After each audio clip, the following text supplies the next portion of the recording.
Mel Stride, we are speaking in the aftermath of the dreadful murder of Anne Widdecombe. Can I ask you first for your memories of her? So, can I firstly say that my heart goes out to her family, to her friends and all those who knew Anne. My recollections of her, and I knew her a little bit, particularly my early days as a Member of Parliament, because, of course, she is a local constituent, or was, is somebody who was extremely forthright, very clear in what they believed. Not everybody agreed with her, but she knew where she stood. But she combined it with enormous energy, that twinkle in her eye, and a lot of personality. And I think that was the combination that really caught people, I would say. I thought it was interesting that Kemi Badenoch, in paying tribute to her and sending condolences to Nigel Farage and Reform, she said that both parties had lost a friend, implying that you are in some way part of the same family. I mean, not to get into the vulgar politics of it, but was she actually a loss to your party, do you feel? I think Anne was somebody who has obviously gone on a political journey and was with the Conservative Party and latterly with Reform. But I think what we should probably focus on is not so much that political journey that she went on, but just her as a rather special, remarkable lady who will be sorely missed. And I wouldn't read anything more than that into what Kemi But I suppose the reason I'm asking that question is that there's a sense that, for a moment, what you might call human feeling trumped the partisan hostilities that we all deal with. And the same thing happened after the death of Joe Cox and David Amess. Yeah. I suppose many people might ask, why does it always take a tragedy for that sense that, you know, we're all after the same thing to come through? Well, I think it's just one of those facts of life, isn't it? And it's a very human thing, that when something terribly tragic occurs, particularly the loss of somebody's life, that is always a moment for reflection. And I think that's part of the human condition, and that's probably quite a good thing in and of itself. But I think in terms of the politics here, if we just come out a bit and look at the Conservative Party and look at the Reform Party, there is an ocean of difference between us as political parties. And I would argue that is around, on the economic front, fiscal responsibility. We stand up for that. We will always make sure that the numbers add up, whereas Reform will come out with endless promises to catch the headlines which haven't been thought through. And that always leads, Trevor, to a bad place. So I don't think we are, or she is, in any way stepping away from the fact that Reform are not the answer to the challenges, certainly on the economy, that the country faces. Well, I want to return to Reform in a moment, but let's talk about the government for a moment. The Chancellor's announcing a major package of measures aimed at small and medium-sized enterprise, a sort of going away present, I guess, because nobody expects her to be Chancellor next week. Are you going to welcome these measures? Well, I think the way that Rachel is going about trying to boost business here is to underwrite loans and reduce the risk of those loans into the business sector. Funneling them through the British Business Bank. Exactly, but she's doing it at the same time as holding businesses back by ramping up those businesses with eye-watering taxes, going out borrowing a lot of money, spending a lot of money. We're seeing inflation for the last 20 months running ahead of target. That's a pressure on business and people's living standards as well. And, of course, unemployment now at a 5-year high, with youth unemployment off the scale. So those are the things that she should be addressing, not so much just focusing on, well, how do I try and gee up a bit of activity? But what she's doing can't be bad from your point of view, can it?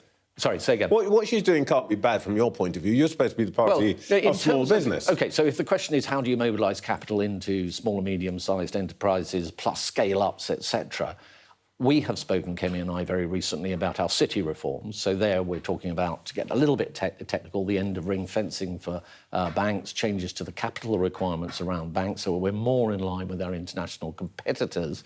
And as a consequence of that, you can free up to about £450 billion of additional lending, much of it into the domestic business sector. That is the way to drive growth. So you've got to get the fundamentals in the economy right, get taxes down, get on top of welfare, get people off benefits into work, make those kind of changes at the same time as mobilising capital through the markets rather than government stepping in in the way that she's suggesting. Well, look, to do any of this, you've got to get back into office. And here's a puzzling thing. You're not putting up a candidate in Clacton in the by-election called by Mr Farage. So I suppose you'll be advising the voters of Clacton to vote for Count Binface. Well, it's for the voters of Clacton to decide where they vote. But let's just be clear. You've decided you're not in the contest. Well, surely you think you want to say something in a democracy to voters. I don't think political parties are in the habit of going around and endorsing other political parties or candidates. Well, that's my point. Most political why aren't you guys standing? Because political parties aren't in the habit of not competing. Let me deal with that very directly. So let's be clear about what this by-election is about. It has been triggered by Nigel Farage himself. The reason he has done this is he is subject to an investigation by the Parliamentary Commissioner for Standards around a £5 million donation that he received from a crypto billionaire based in Thailand and decided that he would not declare and make public. And that is an ongoing investigation that the Commissioner is conducting. And Nigel Farage has decided that he wishes to distract from that and hold this by-election, incidentally, at great expense to the local electors in that area who will have to pay for it.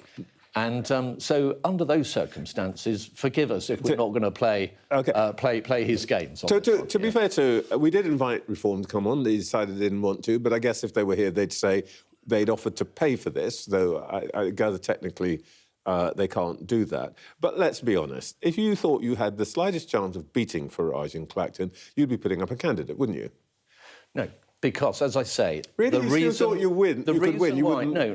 What compete. matters is the principle, Trevor, and the principle is very clear, which is that this is all about trying to throw sand in everybody's face to try and distract them from the fact there's a very serious issue around a very, very large donation here, which is being looked into. And what Nigel Farage has decided to do... about the donation? It's right out of the when you say a very large donation... Sorry? When you say a very large donation, yes, you've had way more money from big donors over recent years. What is the issue with this donation? That it's big? That it's from somebody you don't like? The issue is following the rules. The public expect politicians to hold themselves to a high standard, and part of that is that they follow the rules, particularly when it comes to donations, and that donations are declared in the right way. Now, Nigel Farage received £5 million from a crypto billionaire based in Thailand, and he failed to declare that, even though it was received during a period in which a declaration might be required. So that's being looked into. He has his version of events, but it's being looked into by the Parliamentary Standards Commissioner, who is yet to report. But what Nigel Farage has decided to do is to throw sand up and smoke and mirrors and all the rest of it, have a by-election, shift the argument on to him versus the establishment and all these kind of arguments. It is a bit all that kind of stuff. It is a bit disingenuous of you to say this. I mean, he would say, of course, as you say, he's got his explanation, which is this was a personal gift and all that. But I noticed that any time you guys mention this, you mention crypto billionaire based in Thailand, which has nothing to do with any of this.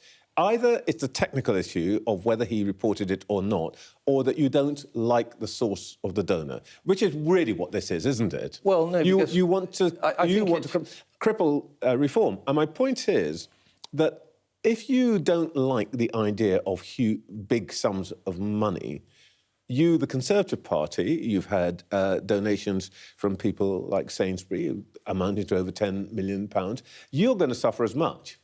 Yes, but those donations that you were referring to were done by the rules. In other words, they were transparently received in line with the rules. And I do think the circumstances around a donation matter, actually, because the test that's being applied here, or part of it under the rules, is whether others may reasonably conclude that a donation may affect a Member of Parliament's actions.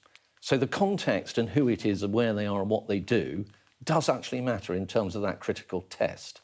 And that is, amongst other matters, what the Commissioner will be looking into.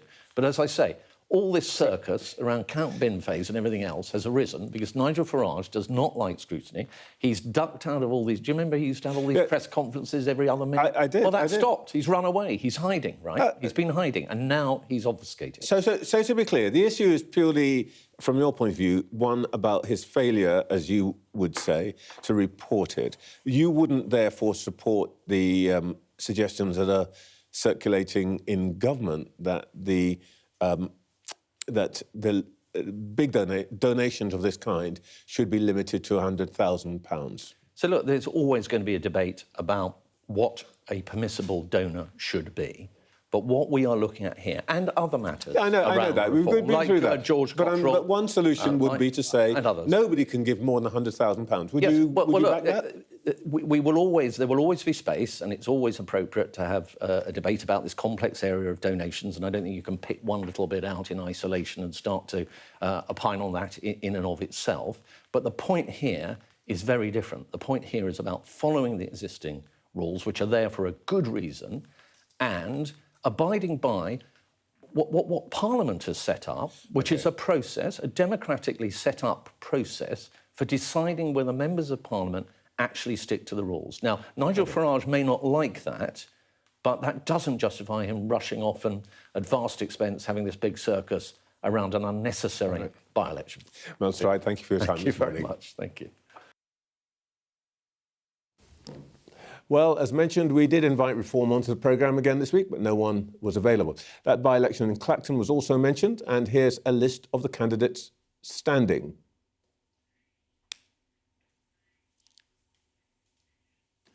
Before we go on, I should just make clear that the Sainsbury to whom I referred is Lord John Sainsbury, whose cousin, David Sainsbury, is a large donor to the Labour Party.